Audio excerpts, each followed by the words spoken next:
Back with you tonight here on In Focus. Thanks for staying on. Now, it's been 6 years since the Lily mine collapse trapped 3 mine workers 70 meters underground. The Department of Mineral Resources has written to the families of the victims, assuring them that they remain committed to retrieving their remains. But ActionSA President Herman Mashaba says he will go beyond words and hatch a new plan to retrieve the remains of Pretty Nkambule, Nyirenda and Yvonne Mnisi. Mashaba joins us now to elaborate on this further. So Mashaba, good evening, and thank you very much for your time and for joining us here on In Focus. It's been, I suppose, a key part of your campaign in starting ActionSA, but also into coming into this space as an organization yourself. But it's also been a thing that personally you have taken on. We've seen a lot happen. We've seen court battles around this particular issue. We've seen changes in as far as ownership of the mine. We've seen the DMRE making promises and so on and so forth. Have any of these interventions assisted in moving this matter forward? No, thank you very much, first of all, Thabo, and good evening to the listeners, and thank you for the opportunity. I think this Lily mine tragedy, it's actually really tragic for South Africa. It's a reflection of what happened in the last 28 years of our democracy. I think, and I thought most of us as South Africans, when our constitution was adopted in 1996, enshrining the Bill of Rights, that we will see the rights of all of us South Africans are being respected. But in this particular case, this has been one of the most spectacular failure, and I think one will still have to one day get to the bottom of this, that you have a government elected, but the people of this country for the last 28 years can do this to poor South Africans and actually throw them into the deep end. The reason why I'm raising this topic is because you remember after this container went down, we were lied to as South Africans that container could not really be retrieved, including DMRE agreeing with the owners of this mine. And when I was asked in January 2020, the family contacted me, and I went to talk to them, I realized something was amiss here. And briefing our legal team was to really get DMRE and this mine management to give us the report that informed their decision that this container cannot really be retrieved. After really over R1 million, to date 1.5 million in direct legal costs gone, and we discovered that DMRE and the mine management lied about the collapse of this container. This container collapsed because there was reckless mining happening over many years.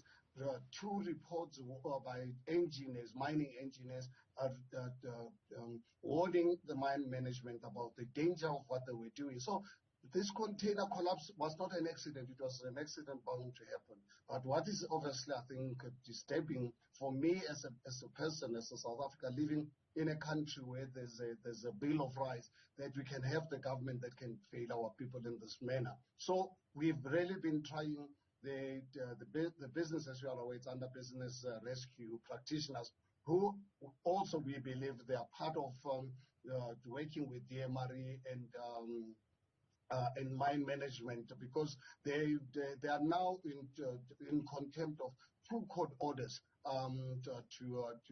to sell this mine to other interested bidders, who are actually have committed that one of the conditions is the retrieval of this container. But every time when they must apply what the court has decided upon, then they appeal. They keep on appealing, and our government keeps on telling us about process and respecting the legal processes. But in the meantime, we're now approaching 7 years of the collapse of this mine. That's why we, as ActionSA, we're really frustrated. And we are really looking at other options. We are not going to give up and ensuring that that container is retrieved, because that container is retrievable. Now, in the meantime, what has happened then to the bereaved families, who the DMRE has always said and maintained that at the heart of it, their actions are really in the interest of the bereaved families?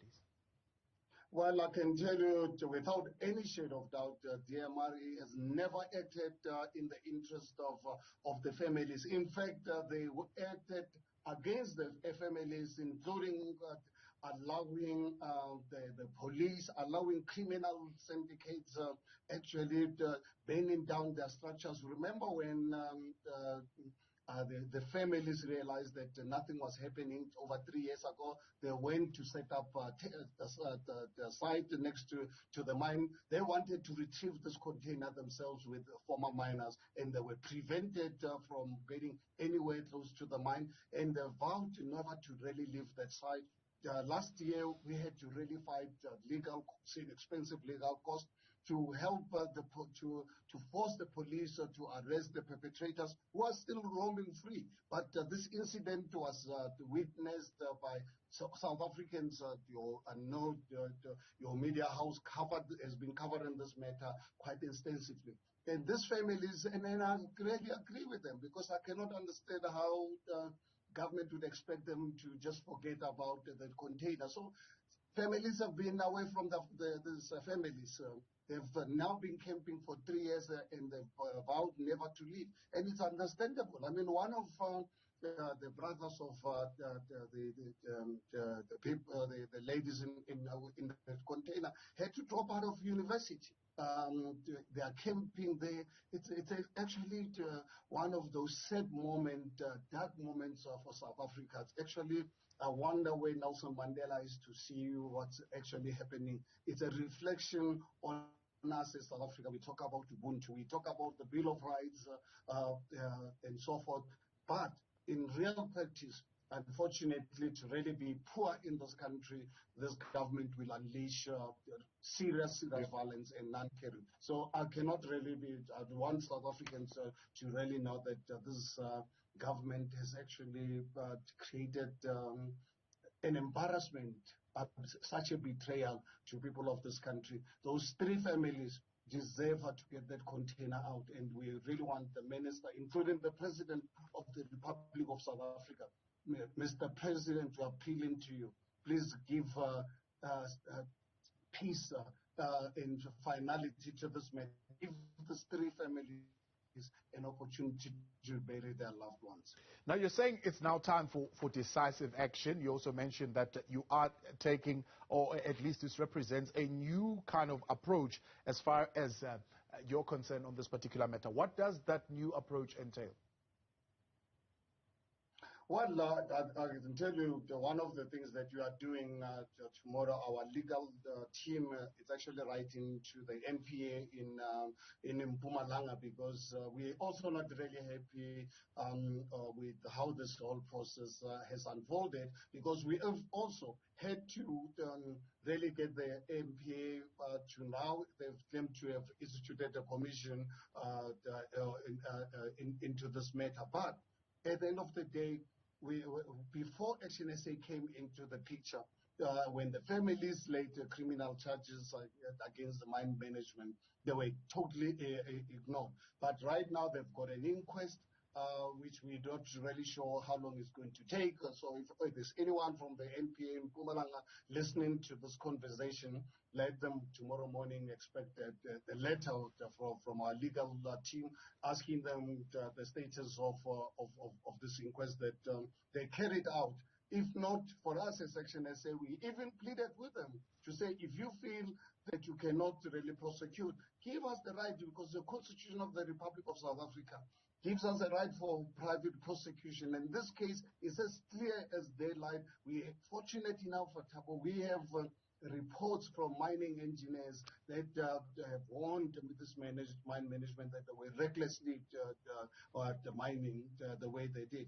And as I'm talking to you right now, there are illegal miners there who I don't understand why they are allowed to no arrests are made or prevented from illegally mining, but the families are prevented to get anywhere near that mine. So we something really amiss is happening here. But one thing I want to assure people of this country, I want to assure the families, and I think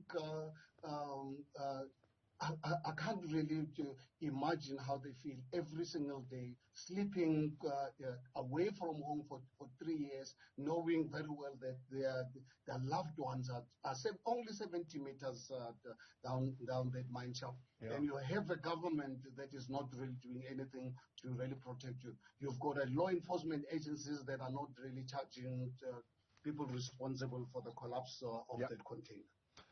Mr. Mashaba, appreciate your time. Thanks so much for coming on. ActionSA's a leader there, Herman Mashaba, in the new strategy and new attention that they're giving to this matter of Lily Mine, where 6 years on, still have not been able to retrieve those bodies of those 3 miners who are caught 70 meters down underground. Now, the city